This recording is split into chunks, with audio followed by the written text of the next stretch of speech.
Hello दोस्तों, मैं सुभय कुमार।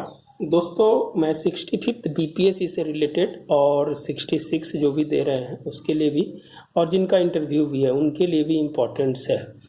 सबसे बड़ी बात है दोस्तों कि मैं जो पिछले वीडियो बनाया था, मैंने भारत और चाइना को लेकर हर एक एक्सपेक्ट को क्लियर करने की कोशिश किया था। आप जब वो वीडियो देखिएगा तो आपको बहुत ही इम्पोर्टेंट्स जो आप मेंस में लिखना चाहते हैं या आपको जानकारी चाहिए उसके लिए है। मैं आज दोस्तों बिहार से रिलेटेड और भारत से रिलेटेड कृषि से जो भी इम्पोर्टेंट्स फैक्ट्स पूछे जाते हैं, जो आपको एग्जाम में जो डेटा चाहिए उस डेटा को माध्यम से है जो दोस्तों हैं जो मैं आपके सामने है जो ला रहा हूँ। और बिहार को इसमें स्पेशल इसलिए मैं रखना चाहता हूँ कि बिहार से जो रिलेटेड है, जो समस्या है बिहार की, जो कृषि की समस्या है, जो समस्या है उस समस्या को और भारत के साथ उसकी क्या स्थिति है उसको मैं है जो यहाँ पिनअप करूँगा। लेकिन ये 7-8 चैप्टर से पूरा, उसमें एक एक चैप्टर से डेली करके मैं इसको पूरा कर दूंगा।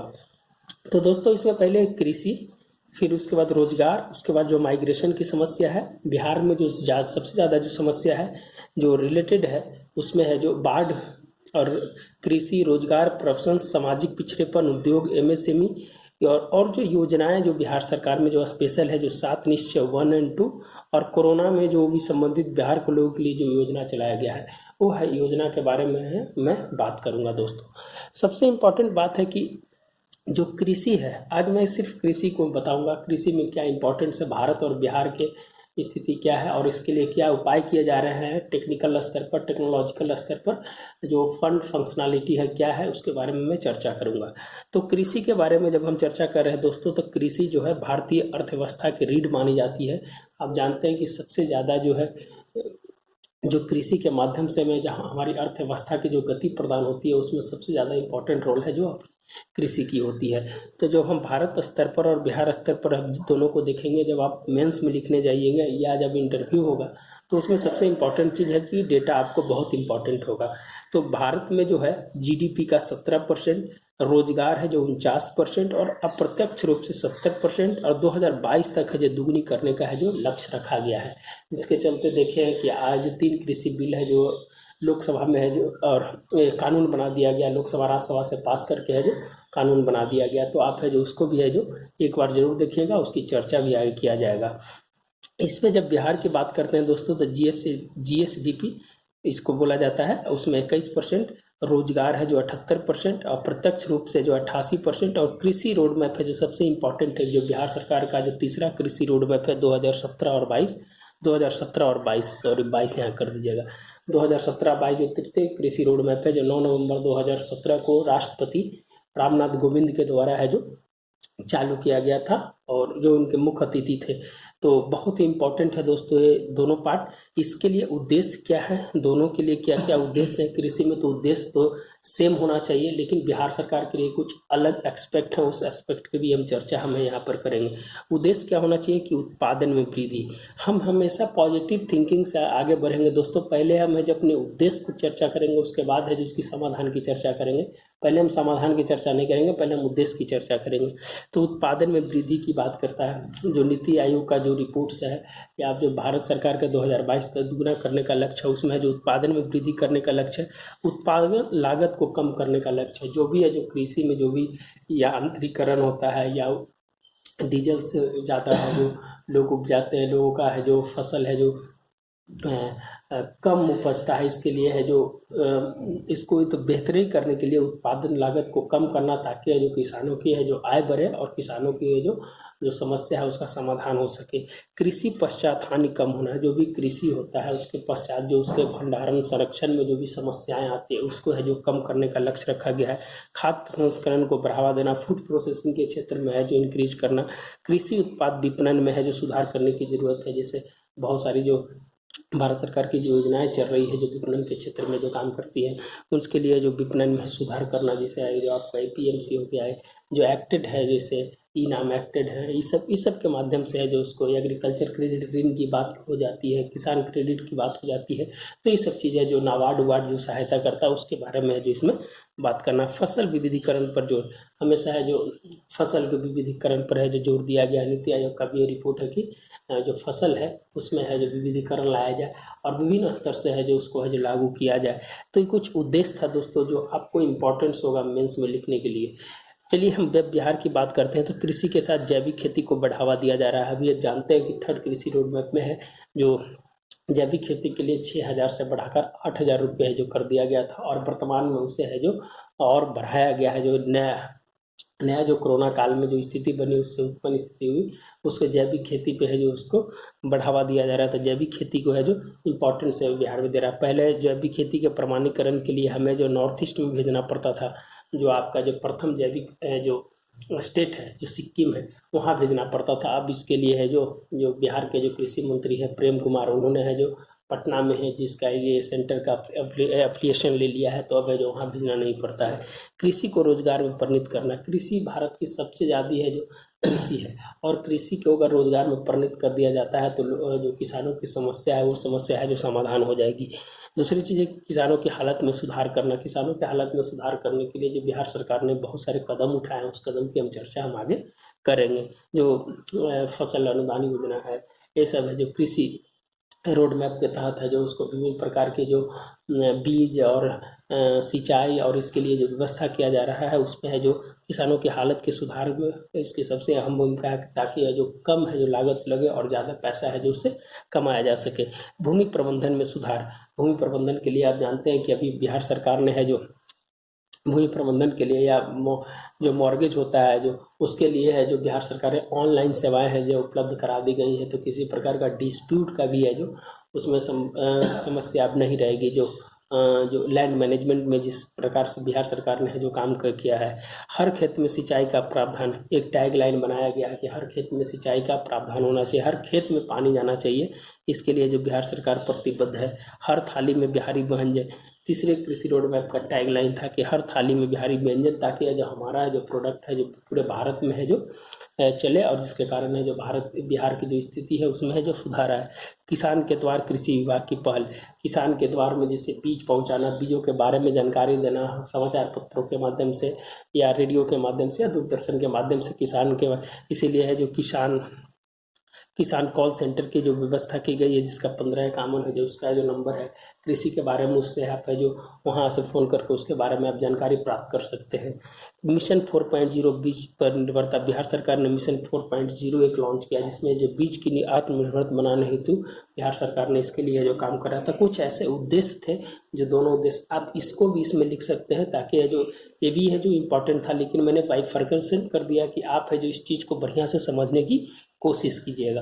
तो उद्देश्य हो गया दोस्तों। अब इसके बाद है जो उपाय है।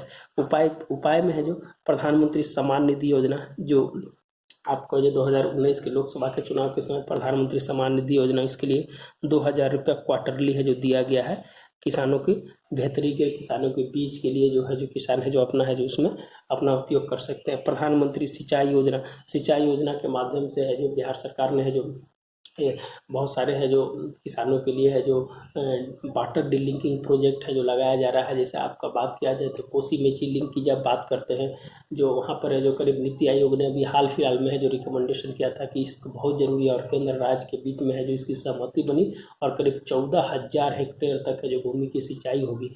तो कोसी मेची लिंक एक बहुत बड़ा प्रोजेक्ट है जिसके माध्यम से जो बिहार सरकार और भारत सरकार का जो टाई अप हुआ है जो प्रधानमंत्री सिंचाई योजना के माध्यम से यह जो हुआ है कोसी मेची लिंक का। ऑपरेशन ग्रीन की शुरुआत है जो भारत सरकार ने किया है। किसान रेल, जो आप जानते हैं कि जो भी फसल और सब्जियां उगाई जाती है उसको है जो भंडारण के लिए अगर मान लीजिए कि अगर वहाँ वेयर हाउसेस नहीं है तो इसके लिए किसान रेल के माध्यम से दूसरे राज्यों में भेजा जाएगा। अभी 2 ट्रेन है चली है, एक चली थी आपको बक्सर से जो दानापुर से देवलाली महाराष्ट्र में और दूसरा आंध्र प्रदेश से है जो नई दिल्ली। तो यह है जो किसान रेल की व्यवस्था की गई। प्रधानमंत्री कृषि उड़ान के उसके बाद है जो 250 है जो छोटे छोटे है जो शहरों को इसमें है जो जोड़ा जाएगा कृषि उड़ान के माध्यम से। एक उत्पाद एक जिला का माध्यम में है जो बजट में भी इसको है जो रखा गया था कि एक उत्पाद और एक जिला है जो एक स्पेशल टैग लाइन के माध्यम से जो जैविक खेती को प्रोत्साहित करने के लिए रासायनिक की जगह जैविक का प्रयोग किया जाएगा। और उस आधार से एक उत्पाद एक जिला के माध्यम से जो किसानों के बेहतरी के लिए है, जिससे इसका है जो उपयोग किया जाएगा। पीएम कुसुम योजना के माध्यम से जो सौर पंप है जो किसानों को दिया जा रहा है कि अपने जो सौर पंप के माध्यम से या सौर वहाँ पर ही जो लगा लिया जाए और उससे जो इलेक्ट्रिसिटी उत्पन्न हो उससे है जो अपना है जो सिंचाई करे, तो पीएम कुसुम योजना के माध्यम से उसको है जो लागू किया जा रहा है। ग्राम भंडारण योजना के माध्यम से जो भी समस्याएं जो किसानों की आती थी भंडारण से लेकर उसके लिए जो वेयर हाउसेज बनाने के लिए जो जियो टैगिंग वेयर हाउसेज बनाया जा रहा है, रिलायंस ने इसका बहुत बड़ा है जो अपना हर एक देश राज्यों में है जो इस तरह के वेयर हाउसेज बनाने का काम कर रहा है। प्रधानमंत्री संपदा योजना ये 50,000 करोड़ रुपया का एक प्रोजेक्ट है, बहुत बढ़िया प्रोजेक्ट है, जिसमें जो संपदा किसान के साथ है जो मत्स्य पालन और वो सब चीज़ को भी है जो इसमें ऐड किया गया है। प्रधानमंत्री फसल बीमा योजना, इसमें आप जानते हैं कि रबी और खरीफ और बागवानी के लिए विभिन्न प्रकार का है जो एक एस्टिमेशन किया जाता है रिमोट सेंसिंग के माध्यम से कितना है जो इसमें बर्बाद हुआ है, उसके माध्यम से 2%, 1.5% और बागवानी के लिए 5% है जो व्यवस्था इसमें प्रधानमंत्री फसल बीमा योजना में रखी गई। पीएम आशा योजना ये अन्न से रिलेटेड, अन्न संरक्षण से रिलेटेड है। पीएम आशा योजना जीरो बजट प्राकृतिक खेती है जो बजट में इसको प्रावधान किया गया। तो हम एक ऐसा आपको एक प्लेटफॉर्म दे रहे हैं दोस्तों, ताकि है जो आप उसको है जो जितने भी जो योजना है इस योजनाओं को है जो आप है जो कम से कम कर लीजिएगा, तो आपका एक बहुत बड़ा एक नोट्स तैयार होगा तो आप है जो उसको बढ़िया से लिख पाइएगा।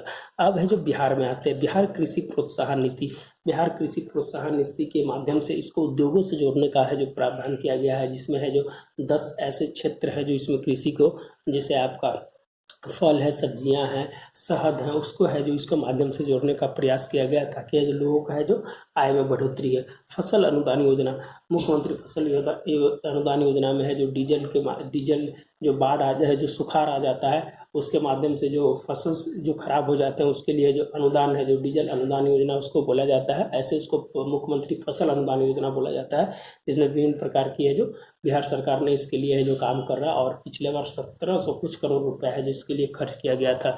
डिजिटल कृषि पर है जो जोर दिया गया है कि बिहार सरकार ने ई एग्रीकल्चर के माध्यम से जो भी आपका जो भारत नेट कार्यक्रम है उस माध्यम से पूरा है जो बिहार के जितने भी गांव हैं उसको है जो ऑप्टिकल फाइबर से जोड़ रहा है, और ताकि वहाँ से जो रिलेटेड अगर मान लीजिए कि कोई किसान अगर हैं, अगर उससे जुड़े रहेंगे, उनके पास ऐप होगा तो है जो उस माध्यम से उसका है जो आप है जो प्राप्त कर सकते हैं। जन जीवन हरियाली योजना एक मध्य प्रदेश का हुबर गांव था दोस्तों, उसके माध्यम से हुबर मॉडल के अनुसार से जन जीवन और हरियाली, अगर आपके पास जल जीवन हरियाली अगर रहेगा तो आपके पास है जो नीचे का जो आपकी पानी है उसका जो भूसतही है जो जल बोला जाता है वो भी है जो कंट्रोल रहेगा, आच्छादन रहेगा। और आप है जो पेड़ अपने खेत के किनारे है जो आप है जो जन जीवन हरियाली के माध्यम से के पेड़ को भी लगा सकते हैं, ताकि जो आपकी फसल भी सुरक्षित रहे और आपको जो भूसतहीय जल है उसका भी है जो आपका लाभ मिले। तो इससे जो पर्यावरण को भी सुरक्षा मिलेगा। इसीलिए अभी बिहार सरकार को नीतीश कुमार को ग्लोबल क्लाइमेट लीडर के रूप में है जो संयुक्त राष्ट्र संघ ने कहा था। आप कुछ दिन पहले जब पेपर में पढ़े होंगे तो इसको बहुत बड़ी चर्चा की गई थी और इसके पूरे भारत में लागू किए जाने की बात है। कॉन्ट्रैक्ट फार्मिंग को बढ़ावा दे रहा, कॉन्ट्रैक्ट फार्मिंग के लिए अभी हाल फिलहाल में जो नई नीतियाँ बनी है जो उस किसान और जो भी कंपनियां रहेंगी उनके बीच है जो टाई अप होगा, किसी भी समय है जो किसान छोड़ सकता है और जो भी जो तय करने का जो अधिकार होगा वो किसानों को होगा। और उसका निष्पादन है जो अगर किसी प्रकार का होता है तो 3 दिन में उसका निष्पादन किया जाएगा। तो है जो कॉन्ट्रैक्ट फार्मिंग के लिए है जो नया जो कानून आ गया उस कानून के बारे में भी आप ध्यान रखिएगा।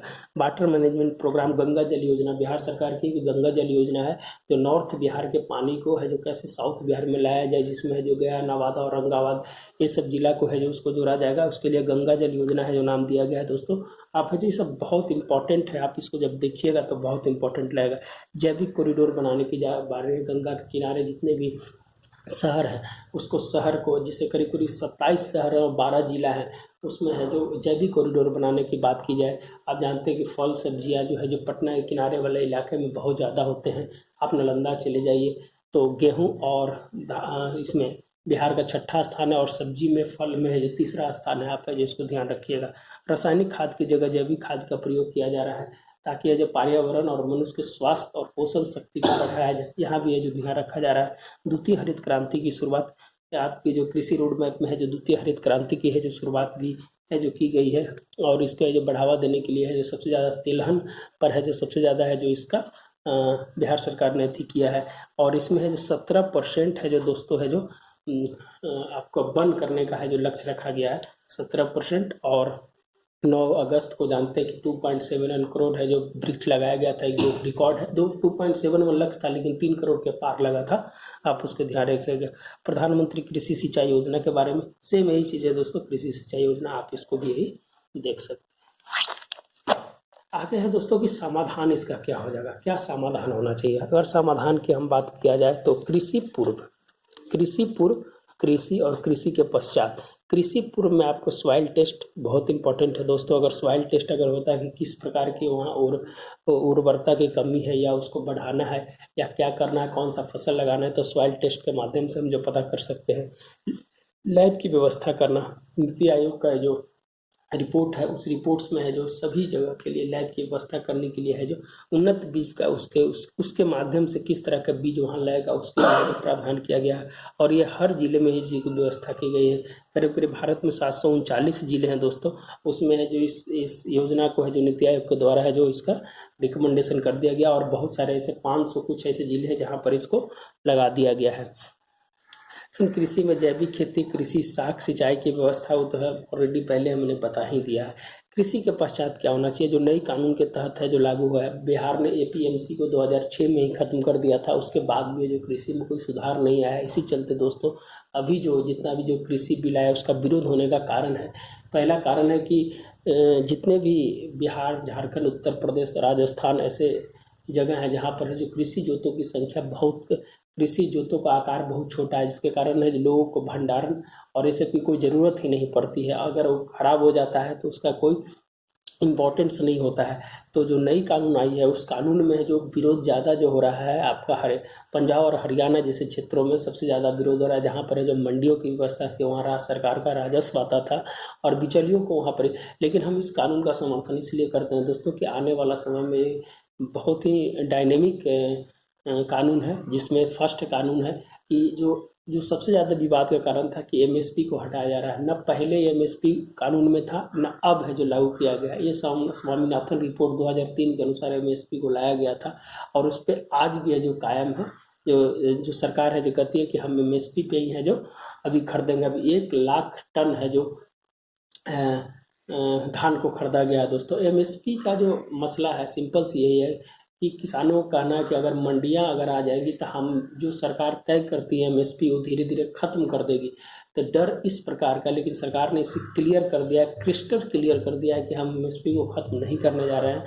जो भी होगा हम एमएसपी को लागू करेंगे। तो किसान का डर था कि एमएसपी के नीचे पर है जो हमारा है जो फसल को खरीदा जाएगा ताकि जो हमें घाटा लगेगा, इस चलते विवाद हो रहा था। लेकिन इसको क्लियर करना चाहिए कि ऐसा किसी भी प्रकार का कोई प्रावधान नहीं है। दूसरा जो अधिनियम आया है आवश्यक वस्तु अधिनियम, उसमें है कहा गया कि भारत अब खाद्यान्न के मामले में आत्मनिर्भर थे। कुछ ऐसे चीज़ें जो पहले खाद्यान्न के मामले में आत्मनिर्भर नहीं था भारत, इसके चलते उसको है जो एक आवश्यक वस्तु अधिनियम के तहत है जो उसको जो रोक लगा दिया था। अब है जो उसको सब ओपन कर दिया है।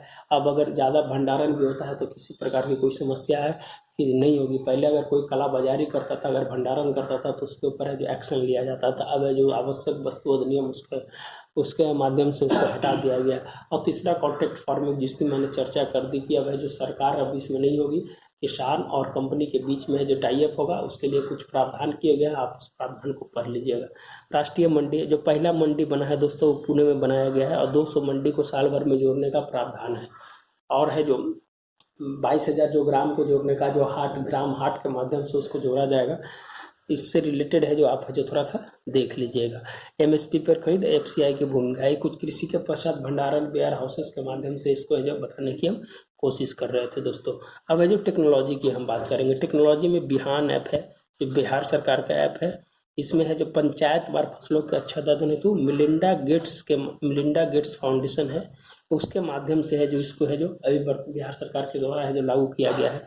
ई एग्रीकल्चर एंड ई कॉमर्स के माध्यम से उत्पादों को प्रोत्साहन देने की बात की गई है। सिंगल विंडो सिस्टम द्वारा समाधान, अगर अनुदान अगर किसी को प्राप्त होता है तो उसको कंप्यूटराइज सिंगल विंडो सिस्टम के माध्यम से लगना चाहिए। ज़्यादा है जो डॉक्यूमेंटेशन नहीं होना चाहिए, ज़्यादा किसी प्रकार का समस्या का समाधान नहीं होना चाहिए। आत्मा एग्रीकल्चर टेक्नोलॉजी मैनेजमेंट एजेंसी, ये है जो विभिन्न प्रकार का जो यांत्रिकरण होता है उसको, टेक्नोलॉजी को किस प्रकार से जो कृषि में यूज किया जाएगा उसको है जो आत्मा के माध्यम से जो भारत सरकार लागू करेगी। रिमोट सेंसिंग का प्रयोग, अगर मान लीजिए कि किसी प्रकार का अगर कृषि के बारे में अगर आपको डेटा इकट्ठा करना, उस पर रिसर्च करना है, तो या तो बाढ़ से अगर फसल बर्बाद हो गया, सूखा से अगर फसल बर्बाद हो गया तो रिमोट सेंसिंग का वहाँ प्रयोग करेंगे। और इसी के माध्यम से GIS दोनों मिलकर है जो उसके बारे में बताता है कि किस प्रकार का क्लैरिफिकेशन वहाँ होना चाहिए, कैसा है जो वहाँ उस पर रिसर्च अगर करना होती है तो GIS के माध्यम से, जोग्राफिकल इंफॉर्मेशन सिस्टम इसको कहते हैं, इसके माध्यम से है जो वहाँ पर है जो कोई भी है जो संस्था है जो उस पर रिसर्च करती है। ई वेयर हाउसेस का प्रयोग, ई वेयर हाउसेस के माध्यम से लोग जितने भी है जो फूड प्रोसेसिंग यूनिट है या और जो यूनिट है भंडारण के लिए, उसको जोड़ने का प्रयास करना है। ई हाट, ई किसान, ई मार्केट का प्रयोग होना चाहिए। एम किसान एक ऐप है दोस्तों जिसमें वेदर फोरकास्टिंग के बारे में बताया जाता है, ताकि जो अगर मान लीजिए कि कोई किसान है, अगर आज किसी प्रकार का अगर आज उसको सिंचाई करनी है, अगर हो सकता है कि बारिश कल हो जाए, तो है जो इस ऐप के माध्यम से पता चल जाएगा कि है जो आज बारिश कब होगी। तो इस तरह से है जो बिहार सरकार के द्वारा। और एक इंद्रब्रज है जो थोड़ा सा ध्यान रखिएगा दोस्तों, इंद्रब्रज जो आकाशीय बिजली जो गिरती है जिसमें किसानों को जो काम करते रहते हैं उनको है जो हानि पहुंचती है, तो उसके लिए है जो इंद्रब्रज बिहार सरकार ने है जो 25 किलोमीटर के एरिया में काम करेगा दोस्तों इंद्रब्रज। और अगर इससे जो हानि हो जाती है तो 4 लाख रुपया है जो तत्काल राशि बिहार सरकार के द्वारा है जो दिया जाता है। तो कुछ ऐसे ऐप है जिसको टेक्नोलॉजिकल रूप से है जो कृषि में कैसे प्रयोग किया जाएगा, आप उसको है जो वहाँ पर लिख सकते हैं। दूसरा चीज़ की एक नोट्स है दोस्तों कि बिहार में 2 गेहूं की प्रजाति मिली है जो साबौर में है। डॉक्टर रवि कुमार सिंह करके कोई हैं, उनके द्वारा है जो राजेंद्र 1 और राजेंद्र 3 2 गेहूं की प्रजाति को है जो उन्होंने डेवलप किया है। उसमें है जो आयरन की मात्रा फर्स्ट में 43% और दूसरे में जिंक की मात्रा ज़्यादा है। तो बिहार सरकार में महिलाओं में है जो आयरन की कमी के कारण एनीमिया रोग सबसे ज़्यादा होता है, जिसके कारण है जो महिलाओं के इम्पोर्टेंट के लिए ये है जो राजेंद्र 1 और राजेंद्र 3 जो इम्पोर्टेंट है। इसके लिए एक नया था ये डेटा, उसके इसीलिए दोस्तों मैं इसको ऐड कर दिया हूँ। तो कृषि से रिलेटेड आज जितना भी था आज इसको मैं पूरा कर दिया हूँ दोस्तों। फिर मिलते हैं कल नए वीडियो के साथ, और जो कल जो वीडियो होगा उसमें रोजगार भी होगा, फिर प्रवचन होगा। टोटल 8 ऐसे पॉइंट्स है जिसपे हम चर्चा करेंगे। तो एक कृषि का आज खत्म हो गया। और एक इम्पॉर्टेंट है दोस्तों कि एक टेस्ट चल रहा है, जो टेस्ट ग्रुप है जो ओपन हुआ है, जो 5 अक्टूबर से चालू होगा मेंस के लिए। अगर आप ऐड होना चाहते हैं तो 9673258206 पे आप है जो कांटेक्ट कर सकते हैं। धन्यवाद दोस्तों।